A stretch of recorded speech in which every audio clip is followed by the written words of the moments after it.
Shalom, meus amados, bom dia, paz, tudo bem? Estamos aqui para mais uma aula.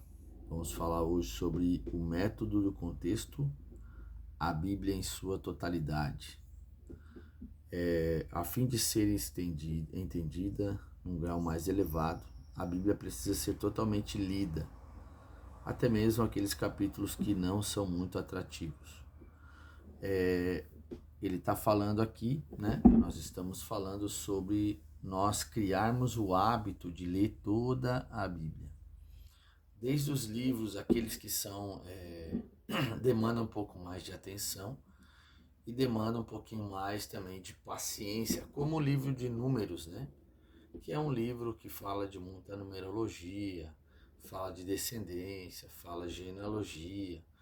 Então esses livros, eles são um pouco mais cansativos, mas eles são de total necessidade de ser lido. Por quê? Porque a Bíblia ela se completa. Ela é um ajuntamento de coisas escritas por homens inspirados por Deus. Então o que acontece? Cada livro que é escrito, ele tem a sua peculiaridade, tem o toque do dedo de Deus e também tem os tesouros escondidos, né? Por isso que eu sempre dou um conselho que não se estude a Bíblia simplesmente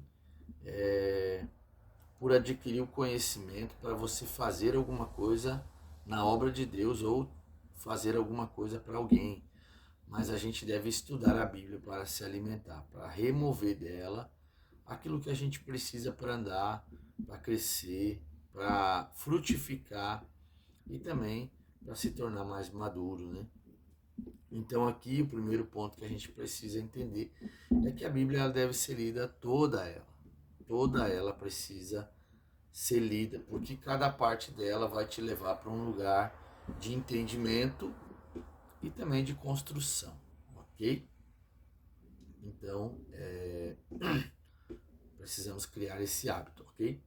A Bíblia como um todo é o principal contexto, pois nada se compara a ela, por ser ela a única literatura inspirada por Deus, não pode ser comparada a qualquer literatura produzida por vontade humana. Segundo ponto importante que nós precisamos entender como cristão, nós não podemos comparar a Bíblia a qualquer outro tipo de literatura, ou livro, ou comentários, ou qualquer outra coisa que foi escrita simplesmente por homens, ok? Porque a Bíblia ela foi escrita sim por homens, mas eles foram inspirados por Deus. Exemplo, o livro de Gênesis, né? Que eu gosto muito de falar porque é um livro básico que a gente consegue entender o que está sendo querido falar. Moisés, ele começa a aparecer no livro de Êxodo, ele nasce em Êxodo, né? Mas ele foi o autor do livro de Gênesis. Então, não há uma explicação lógica como que uma pessoa não tinha nem nascido, ele vai ter esse nível de revelação para escrever um livro antes mesmo que ele nascesse. Então, não existe uma forma da gente explicar isso, né?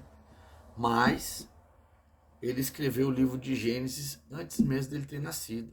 Então, isso é uma forma bem simples da gente entender que não há uma comparação lógica que vá trazer uma introdução ou uma profundidade no livro de Gênesis maior do que Moisés, porque Moisés ele teve uma revelação de Deus. Ele foi inspirado pelo próprio Deus para escrever as experiências do livro de Gênesis.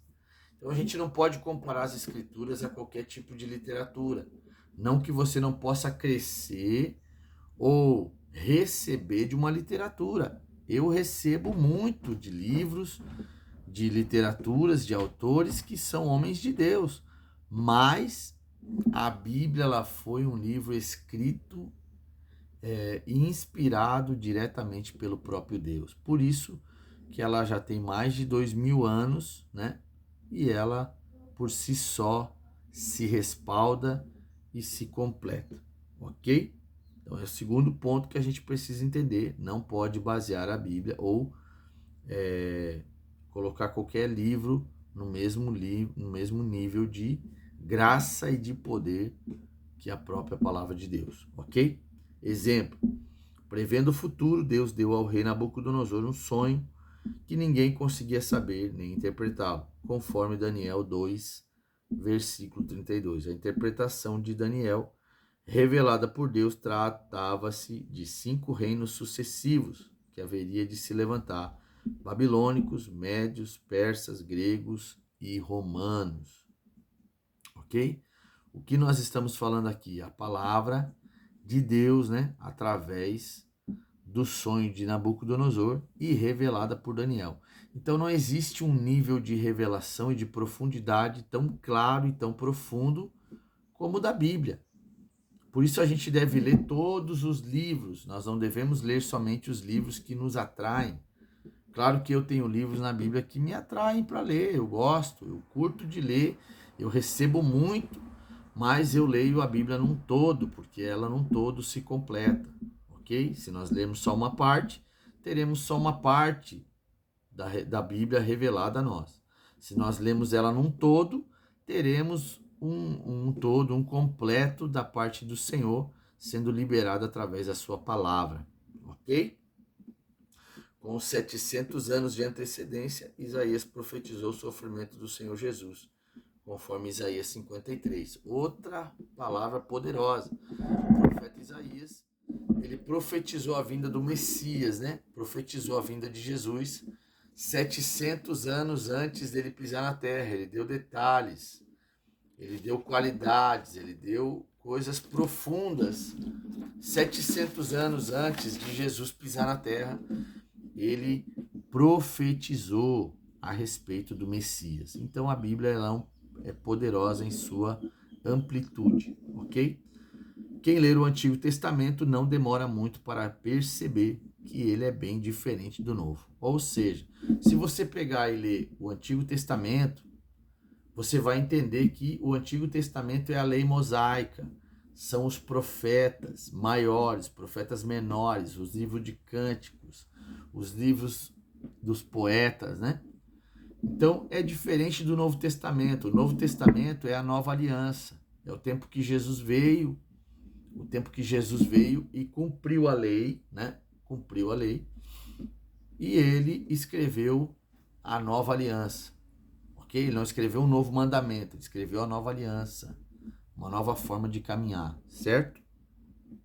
O Novo Testamento é a continuação das revelações progressivas de Deus iniciadas no Antigo Testamento, ou seja, o cumprimento, né? Muitas coisas que você vê sendo falado no Antigo Testamento, você vai ver o cumprimento delas no Novo Testamento, principalmente o que fala a respeito da vinda do Senhor, principalmente o que Deus está falando a respeito da igreja, né? Muitas coisas você vai ler em Êxodo que é reflexo da igreja. Muitas coisas você vai ler ali quando José vai para o Egito. José é uma simbologia do Messias, né? Então são coisas que a gente vai estudando e a gente vai aprendendo na sua totalidade. Se você não estudar a Bíblia na sua amplitude, na sua totalidade, você perde uma parte da essência dela, ok? Então a gente tem que ter esse cuidado. Tem pessoas que preferem ler livros e não gostam muito de ler a Bíblia. Então a Bíblia é o carro-chefe de tudo, irmãos. Ok? Apesar de ambos serem palavras de Deus, nem todos os preceitos do Antigo Testamento devem ser observados no Novo. Olha só como isso aqui é importante. Muita coisa que você vai ler no Antigo Testamento não vai estar na primeira pessoa no Novo Testamento. Muda, muita coisa vai mudando conforme a gente vai lendo, a gente vai percebendo. Então a gente precisa ler para entender e ter também essa clareza para interpretar da forma clara. Porque a gente pode estar liberando uma palavra do Velho Testamento no Novo, que na verdade ela já foi liberada. Foi para aquele tempo. Ela não tem efeito no Novo Testamento, porque ela já passou, ela já concluiu, ok? Então a gente precisa ter essa clareza. Exemplo disso é a doutrina da lei cerimonial. oblações, banhos, sacrifícios, holocaustos, certo? E servia como figura do que haveria de se cumprir de uma vez por todas o Novo Testamento, não sendo mais necessárias suas práticas. Exemplo é o sacrifício de animais, né? Hoje nós não fazemos mais sacrifício de animais. Por quê? Porque nós recebemos o sacrifício do sangue do Cordeiro, o sangue de Jesus, ok?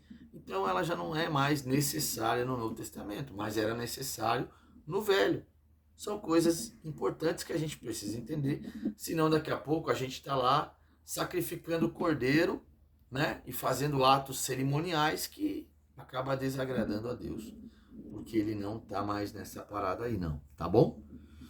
Porém, no caso da lei moral, muitas coisas permanecem inalteradas, mesmo num contexto diferente, como por exemplo o adultério, o furto e a mentira, ok? Olha como isso é poderoso. Nós não estamos mais fazendo sacrifício de animais, certo? Mas ainda Deus continua tratando com o adultério, o furto e a mentira. São pecados, irmãos. São pecados que estão no Velho, na lei de Moisés, em Êxodo capítulo 20, né? Os 10 mandamentos. E eles ainda funcionam e ainda são lidos e ainda são levados em conta no Novo Testamento, porque são pecados que ferem a presença de Deus, ok? Deus abençoe a todos e um forte abraço.